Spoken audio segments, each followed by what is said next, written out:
പുതിയ Vande Bharat service flag off ചെയ്യുന്നു പ്രധാനമന്ത്രി. ഓൺലൈൻ ആയിട്ടാണ് പ്രധാനമന്ത്രി നരേന്ദ്രമോദി ഫ്ലാഗ് ഓഫ് ചെയ്യുന്നത്. मुख्यमंत्री श्री योगी आदित्यनाथ जी से कि वे माननीय प्रधानमंत्री जी को स्मृति चिन्ह भेंट कर सम्मानित करें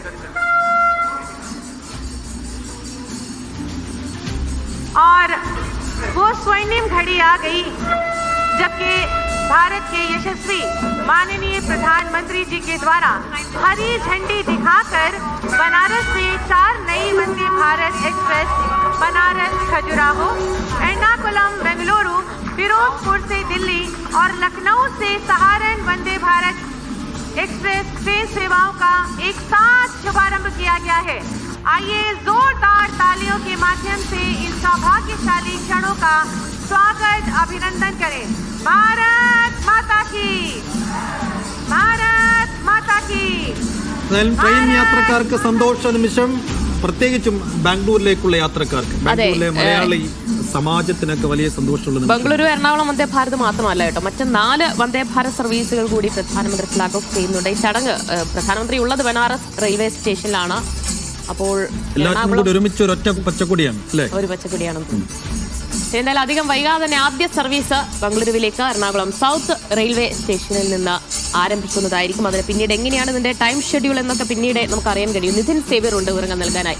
നിധിൻ, ബംഗളൂരു എറണാകുളം വന്ദേ ഭാരത് ഫ്ലാഗ് ഓഫ് ചടങ്ങ് കഴിഞ്ഞോ? എറണാകുളത്ത് നിന്നും ബംഗളൂരുവിലേക്കുള്ള വന്ദേ ഭാരതിന്റെ ആദ്യത്തെ സ്പെഷ്യൽ സർവീസ് ഇപ്പോൾ ആരംഭിച്ചു കഴിഞ്ഞിട്ടുണ്ട്. അല്പസമയം മുൻപ് നരേന്ദ്രമോദി പ്രധാനമന്ത്രി ഫ്ലാഗ് ഓഫ് കർമ്മം നിർവഹിച്ചതോടെയാണ് ഈ ട്രെയിൻ അത്തരത്തിൽ ഫ്ലാഗ് ഓഫ് കർമ്മം ഈ ട്രെയിൻ ഇവിടെ നിന്നും ഓടി തുടങ്ങിയത്. ഇപ്പോൾ 8 മണിയോട് തന്നെ ഫ്ലാഗ് ഓഫ് കർമ്മം നിർവഹിക്കുമെന്നായിരുന്നു നേരത്തെ അറിയിച്ചിരുന്നെങ്കിലും, പക്ഷെ പിന്നീട് ചെറിയ തോതിലുള്ള ഒരു താമസം വരികയായിരുന്നു. പ്രധാനമന്ത്രി എത്താൻ താമസിച്ചാലാണ് ചെറിയ തോതിൽ ഈ ടൈം ഷെഡ്യൂളിൽ ചെറിയൊരു വ്യത്യാസം വന്നത്. ഏതായാലും ഇപ്പോൾ ഈ ട്രെയിൻ ഇവിടെ നിന്ന് ഓടി തുടങ്ങിയിട്ടുണ്ട്. ഇന്ന് സ്പെഷ്യൽ സർവീസാണ്. 11-ാം തീയതി മുതലാണ് സാധാരണ സർവീസ് തുടങ്ങുക. ഞായറാഴ്ച ഇന്നുച്ചയോടെ അല്ലെങ്കിൽ ഞായറാഴ്ചയോട് കൂടി തന്നെയോ ഇതിന്റെ ബുക്കിംഗ് ആരംഭിക്കും. ഇതിന്റെ നിരക്കുകളടക്കം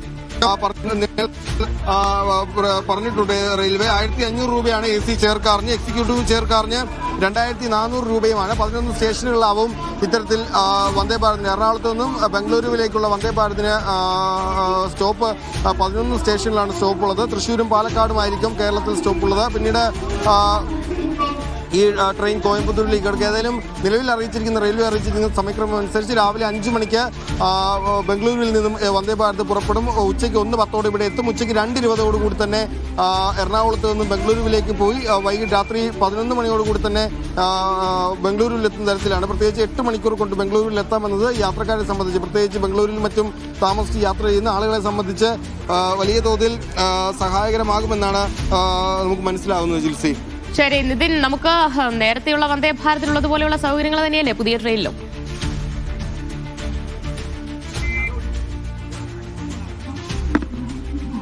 തീർച്ചയായും ജിൽസി, അങ്ങനെയാണ് നമ്മൾ കരുതേണ്ടത്. നേരത്തെ ഉണ്ടായിരുന്ന തരത്തിലുള്ള സൗകര്യങ്ങൾ തന്നെയാണ് ഈ വന്ദേ ഭാരതിലുള്ളത്.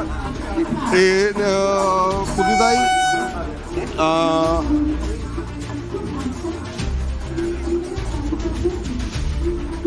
എന്തായാലും 1500 രൂപ മുടക്കിയാൽ എയർ കാറിൽ നമുക്ക് ബാംഗ്ലൂരിലെത്താം. അതും 8 മണിക്കൂറുണ്ട്. 8 മണിക്കൂറുണ്ട്. അപ്പോൾ ബസ്സിനേക്കാൾ കൂടുതൽ നിരക്ക് വരും. അപ്പോൾ ആ അർത്ഥത്തിലൊക്കെ ബാംഗ്ലൂരിലേക്കുള്ള യാത്രക്കാർക്ക്, പ്രത്യേകിച്ച് അവിടെ ജോലി ചെയ്യുന്ന പഠിക്കുന്ന വിദ്യാർത്ഥികൾ, ഒരുപാട് ആളുകൾ കേരളത്തിന്റെ വിവിധ ഭാഗങ്ങളിൽ നിന്ന് ഓരോ ദിവസവും ബാംഗ്ലൂരിലേക്ക് യാത്ര ചെയ്യുന്നുണ്ട്. അവർക്കൊക്കെ ഒരു സന്തോഷ നിമിഷം കൂടിയാണ് ഇപ്പോൾ. എന്തായാലും രാവിലെ 5 മണിയോടുകൂടി ആരംഭിക്കും, ഉച്ചയാകുമ്പോഴെത്തും, വീണ്ടും തിരിച്ച് ഉച്ചയ്ക്ക് ശേഷം യാത്ര.